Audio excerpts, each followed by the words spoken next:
वो medical store से normally medicine ले लेते हैं लोग और उसको खाते हैं, 2-4 दिन आराम रहता है, फिर वो समस्या जस की तस बनी रहती है। तो मैम ऐसे लोगों के लिए क्या संदेश होगा आपका, क्योंकि ये बड़ी खतरनाक बात है कि हम अपने डॉक्टर स्वयं बन जा रहे हैं। बिल्कुल। किसी स्पेशलिस्ट से ये भी देख रहे हैं कि माँ जो है दूध, चाहे वो अपनी लाइफ स्टाइल की वजह से फीडिंग नहीं करा पा रही है, या फिर वो बहुत सी ऐसी बातें हैं कि वो ऐसी इंडस्ट्री से जुड़ी हैं जहाँ पे उनका फिगर मेंटेन होना जरूरी होता है, मॉडल्स वगैरह हैं, बिल्कुल बिल्कुल, तो वो भी फीड नहीं कराती हैं।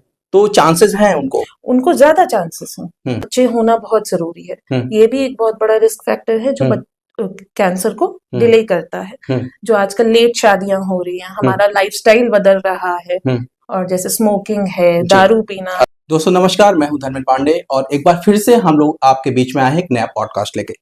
आज फिर से बात जो होगी वो सेहत की होगी। आज के समय में जो मामले आ रहे हैं सेहत को लेकर, अगर हम बात करें कैंसर की, तो एक निश्चित रूप से भयावह बीमारी है। इसकी भयावहता से ज्यादा इसमें जो पैनिक क्रिएट कर देते हैं लोग, इसके बारे में भी हम लोग चर्चा करेंगे अपने इस एपिसोड में। और हम लोग शामिल करेंगे डॉक्टर हिमांशी जी को। डॉक्टर साहब यहाँ पे अनंता हॉस्पिटल में ऑन्कोलॉजी डिपार्टमेंट में हैं और आप जो है जनरल सर्जरी से भी जुड़ी हुई हैं। हम लोग शामिल करते हैं। मैम बहुत स्वागत आपका। मैम आजकल हम लोग जो देख रहे हैं अमूमन महिलाओं को लेकर जो बातें होती हैं, ब्रेस्ट कैंसर हो गया या सर्वाइकल कैंसर हो गया, केसेस बहुत ज्यादा बढ़ते जा रहे हैं और ये इंडिया में ही नहीं वैश्विक स्तर पे ये चीजें बहुत ज्यादा हो रही हैं। तो सबसे पहले मैं आपसे ये समझना चाहूंगा कि ब्रेस्ट कैंसर क्या है और इसके बारे में थोड़ा सा उसका जो मैकेनिज्म है वो हमारे दर्शकों को आप समझाएं। ब्रेस्ट कैंसर आजकल काफी कॉमन हो गया है, स्पेशली इंडिया में फीमेल्स में।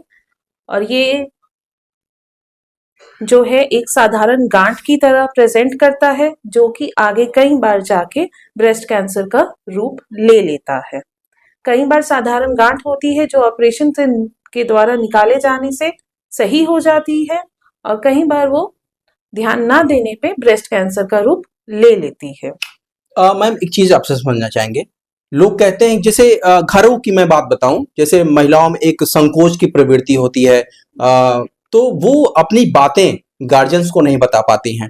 गांठ रहती है, ऐसे में वो ये चर्चा नहीं कर पाती कि मुझे इस तरह की कोई प्रॉब्लम है। तो ये कितनी गंभीर बात है उन लड़की या उन महिलाओं के लिए कि अगर कोई गांठ है, अगर वो उसको दबाए रह गई, ना बताई, तो कितना घातक हो सकता है उनके लिए।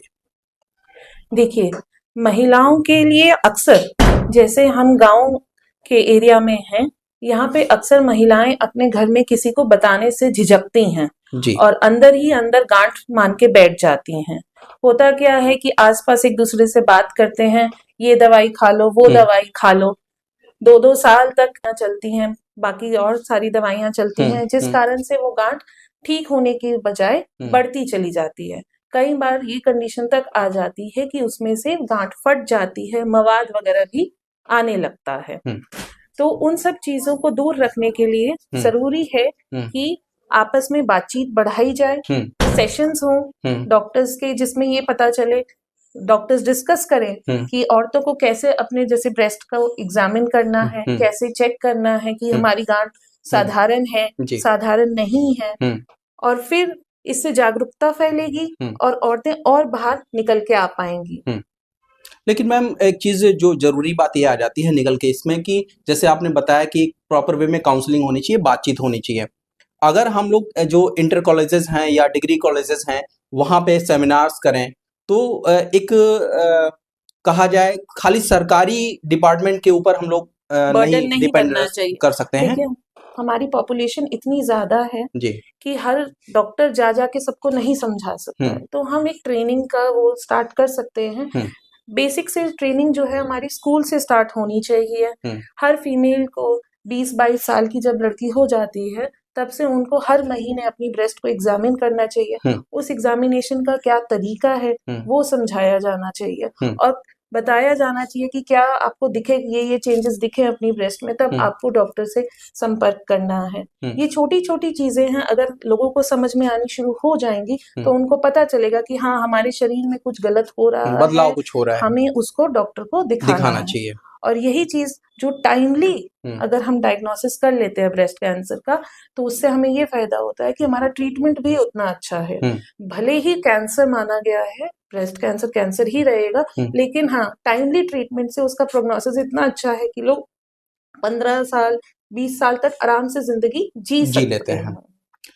उम्र का मतलब मैम कितना क्या एज फैक्टर वर्क करता है, जैसे कितने साल की लड़कियां हैं या महिलाएं, कोई उम्र का दायरा होता है ब्रेस्ट कैंसर का, या फिर किसी भी महिला या लड़की को ये समस्या हो देखिए, सकती है? ब्रेस्ट कैंसर दो तरह का होता है, एक अपने आप होना और एक जो हमारी जेनेटिक होता है। हम्म, जेनेटिक तो टाइम से पहले हो जाता है, अच्छा। और जो दूसरे कैंसर्स हैं ये अपना रिस्क फैक्टर्स पे डिपेंड करते हैं। हम्म, 30 40 40 के बाद 45 के बाद ज्यादा कॉमन रहते हैं, हम्म, बट रिस्क फैक्टर्स जो है हम्म, वो डिसाइड करते हैं कि कैंसर होगा कब। हम्म, जैसे जल्दी शादी हो जाना, हम्म, वो कैंसर को रोकते हैं, ब्रेस्ट कैंसर को अच्छा, रोकते हैं। बिल्कुल हम्म, रोकते हैं। और जैसे कितने बच्चे आपके हैं, हम्म, टाइमली बच्चे होना बहुत जरूरी है। हम्म, ये भी एक बहुत बड़ा रिस्क फैक्टर है जो हम्म, कैंसर को हम्म, डिले करता है। हम्म, जो आजकल लेट शादियां हो रही हैं, हम्म, हमारा लाइफस्टाइल बदल रहा है, हम्म, और जैसे स्मोकिंग है, जी, दारू पीना है, अल्कोहल है जी। ये सब चीजें हैं जो हमारे ब्रेस्ट कैंसर को हम्म, प्रोन करते हैं। हम्म, तो जल्दी टाइमली शादी हो जाए, टाइम से मासिक आए, मासिक टाइम से चला जाए, हम्म, ये सब चीजें हैं जो आपके रेगुलर जो चलेगा आपके बॉडी की नीड्स के हिसाब से, तो आपको ब्रेस्ट कैंसर से दूर रहेंगे। हम्म। नहीं तो लाइफस्टाइल जहां बिगड़ेगा वहां आपका ब्रेस्ट कैंसर ज्यादा तेजी से ऐसी आएगा। माएँ जो फीड कराती हैं अपने बच्चों को। फीडिंग बहुत अच्छा है। हम्म, जब तक माएँ दूध पिलाएंगी हम्म, तो इन सब चीजों से बची रहती बची हैं। रहेंगी। मतलब ये कहीं न कहीं आजकल हम लोग ये भी देख रहे हैं कि माएँ जो है दूध, चाहे वो अपनी लाइफ़स्टाइल की वजह से नहीं फीडिंग नहीं करा पिलाना पा रही हैं, चाहती, या फिर वो बहुत सी ऐसी बातें हैं कि वो ऐसी इंडस्ट्री से जुड़ी हैं जहाँ पे उनका फिगर एक मेंटेन होना मेंटेन होना जरूरी है। ज़रूरी होता है, मॉडल्स वगैरह हैं, बिल्कुल तो बिल्कुल, वो भी फीड नहीं कराती हैं, तो चांसेस हैं उनको। उनको ज्यादा चांसेस हैं। हुँ, जैसे क्या होता है, आपने नहीं कराया, हार्मोनल चेंजेस होते हैं हुँ, जिस वजह से वो ज्यादा प्रोन हो जाते हैं ब्रेस्ट कैंसर को। हुँ, तो फीडिंग तो बिल्कुल करानी चाहिए, टाइमली बच्चे होने चाहिए, हुँ। ये सब चीजें बहुत जरूरी हैं। जैसे मैम हम लोगों ने एज फैक्टर बात कर लिया, दूसरी चीज़ आपसे मैं ये समझना चाहूँगा कि सर्जरी हो गया या फिर कीमोथेरेपी हो गया, रेडियोथेरेपी हो गया, तो शरीर पे तमाम दुष्प्रभाव भी आते हैं, बिल्कुल और कहीं न कहीं जब हम लोग सर्जरी की स्थिति में जाते हैं तो ब्रेस्ट को निकाल ही दिया जाता है पूरी तरीके से, तो स्त्री के अंदर कहीं न कहीं एक वो डिमोरलाइज़ होती है, हीन भावना भी उसके अंदर आती है, तो इसकी भी काउंसलिंग की जानी ज़रूरी है या फिर मतलब ठीक है? देखिए, इन सब चीजों का होना बहुत ज़रूरी है। हुँ, देखिए, आजकल हमारी साइंस इतनी एडवांस हो गई है कि हाँ, अगर कैंसर स्टेज 4 हो गया या बाकी हो गया तो कह सकते हैं कि ब्रेस्ट को निकाल दिया जाए। नहीं तो हमारी इतनी ऑन्कोप्लास्टिक सर्जरीज़ आ चुकी हैं हुँ, कि आज के टाइम पे ब्रेस्ट निकालने की ज़रूरत नहीं पड़ती है। हुँ, ब्रेस्ट रिकंस्ट्रक्शन हो जाता है। हुँ, तो वो हीन भावना आना या ये जी, महसूस करना कि मेरे शरीर में कोई कमी है, हुँ, वो दूर कर सकते हैं हुँ, हम। जैसे अगर हम एंजेलिना जोली का तो सबको पता जी, ही जी, है।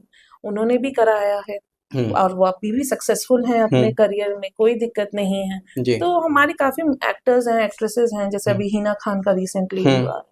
तो उन लोगों से हमें प्रेरणा लेनी चाहिए कि जी, हम अपना काम भी कर सकते हैं, लाइफ भी मेंटेन कर मेंटेन सकते रख हैं। सकते हैं। मैम दूसरा जो कॉमन कैंसर है महिलाओं में वो है सर्वाइकल कैंसर, जिसको गर्भाशय का कैंसर कहते हैं। भारत में या विश्व की बात करें तो इसका भी मामला बहुत ज़्यादा देखने को अब मिल रहा है। क्या वो वजहें हैं जिसकी वजह से ये परेशानी आ रही है?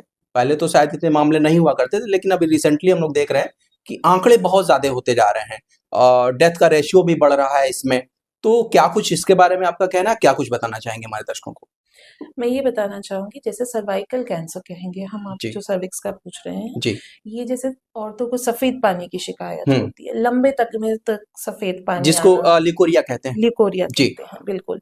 ठीक है, ये एक इन्फेक्शन, एचपीवी वायरस के इन्फेक्शन से अक्सर बनता है। हुँ, तो आजकल एचपीवी वायरस की वैक्सीन्स वगैरह भी आ गई हैं। हुँ, टाइमली वैक्सीनेशन करा ली जाए। देखिए, पहले ये सब सुविधाएं नहीं थी, हुँ, लेकिन आज एचपीवी वैक्सीन इंडिया में अवेलेबल है, जी।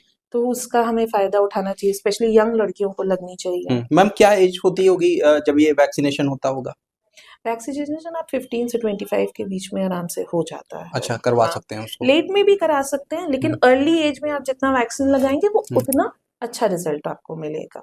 तो ये कहा जा सकता है कि हर परिवार के लोगों को मतलब इसमें जागरूकता अपनी निभानी चाहिए बिल्कुल निभानी और चाहिए, अपने घर की बच्चियों को ये वैक्सीन लगवानी चाहिए। बिल्कुल लगवानी चाहिए। तो मैम हम लोग बात कर रहे थे सर्वाइकल कैंसर के बारे में। तो एक कारण सबसे बड़ा ये है पानी आना। हम्म दूसरा ये है कई महिलाएं होती हैं जिनको मासिक बंद होने के बाद भी ब्लीडिंग वगैरह आ जाती है, हम्म तो उन पे ध्यान नहीं देते हैं। हम्म फिर बाद में जब मतलब बढ़ता है, जो मेनोपॉज की मेनोपॉज अवस्था के होती है। बाद आ जाती जी। है, तो उसमें भी बच्चेदानी के कई प्रकार के कैंसर का कारण होता है, तो वो भी पता चल जाता है। तो बेसिकली इसमें ये है कि अगर हमें कोई तकलीफ हो रही है तो हमें उठ के उसको बोलना है, डॉक्टर के पास पहुंचना है, ना कि अमूमन यहाँ उसको भी छुपाना है। जी पीरियड्स के मामले में भी बहुत संकुचित स्वभाव की महिला होती है, वो अपने गार्जियन से भी नहीं कह पाती हैं बातों को, तो ये भी बिल्कुल एक समस्या आती है। जी।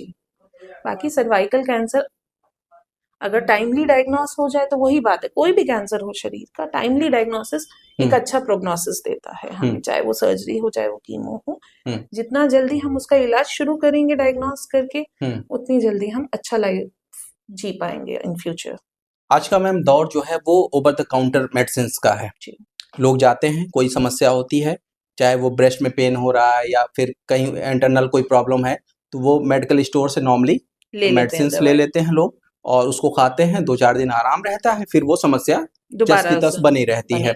तो मैम ऐसे लोगों के लिए क्या संदेश होगा आपका, क्योंकि ये बड़ी खतरनाक बात है कि हम अपने डॉक्टर स्वयं बन जा रहे हैं। बिल्कुल किसी स्पेशलिस्ट से अगर हम कंसल्ट करते हैं तो वो ज्यादा बेहतर हमारे लिए होता है, लेकिन हम लोग करते नहीं हैं। तो ऐसे में आप क्या मानती हैं कि किसी भी मेडिकल स्टोर से कुछ भी खरीद के खा लेना, अपने आप को खुद एक बड़ा डॉक्टर समझना कितना घातक होता है अपने खुद की जान के लिए?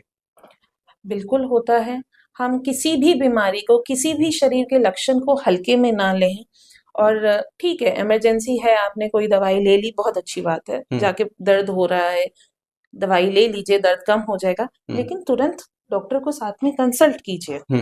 हम समझ सकते हैं कि ठीक है, आप छोटे गांव के एरिया में रह रहे हो जहाँ तुरंत आप डॉक्टर के पास नहीं पहुंच सकते हैं, कोई दिक्कत नहीं है, बट आप दवाई लेके जैसे ही आपको आराम आए तुरंत व्यवस्था कीजिए और डॉक्टर के पास पहुंचिए। जैसे हम गैस को हल्के में ले लेते हैं, कई बार गैस हार्ट अटैक की तरह निकल आती है और पेशेंट को तुरंत कुछ हो जाए तो आप नहीं कह सकते हैं। इसलिए किसी भी बीमारी को हल्के में ना लिया जाए और उसको डॉक्टर को टाइमली दिखाया जाए, इससे पहले कि कोई ऐसा नुकसान हम झेल जाएं शरीर को लेके अपने, जिसमें हम वापस बदलाव ना कर सकें। जी मैम, एक छोटा सा फेवर मैं आपसे चाहूंगा इस एपिसोड के माध्यम से, जब भी आपके पास समय हो तो अगर हम लोग कोई कैंप ऑर्गेनाइज करते हैं किसी विद्यालय में जहाँ पे फीमेल्स हैं, लड़कियां पढ़ रही हैं या डिग्री कॉलेज है, तो थोड़ा सा सहयोग आपकी तरफ से हमें चाहिए होगा, क्योंकि हम लोग भी अपने इस एपिसोड के माध्यम से या लोगों के बीच में जाकर जन जागरूकता का एक कार्यक्रम जो है जल्दी ही करने वाले हैं। तो मैं चाहूंगा कि आप और आपकी टीम जो है हम लोगों को थोड़ा सा सहयोग करे। कोई दिक्कत नहीं है, हमारी तरफ से पूरा सहयोग रहेगा। ठीक है मैम, शुक्रिया हमसे जुड़ने के लिए। तो हमारे साथ डॉक्टर हिमांशी थी, आपने ब्रेस्ट कैंसर और सर्वाइकल कैंसर के बारे में बहुत ही बेहतरीन तरीके से चीज़ों को समझाया और निश्चित रूप से जो बातें निकल कर आई हैं वो ये है कि हमेशा अगर जरा सा भी आपको किसी भी चीज़ का संदेह है तो एक एक्सपर्ट डॉक्टर से आपको कंसल्ट करना चाहिए। अपना डॉक्टर खुद मत बनिए, क्योंकि अगर आप अपना डॉक्टर खुद बनते हैं तो कहीं ना कहीं आप जो है किसी न किसी गंभीर समस्या को निमंत्रण दे रहे हैं। हम लोग इसी तरह के एपिसोड फिर आपके सामने लेकर आते रहेंगे, बने रहिए हमारे साथ। बहुत बहुत धन्यवाद।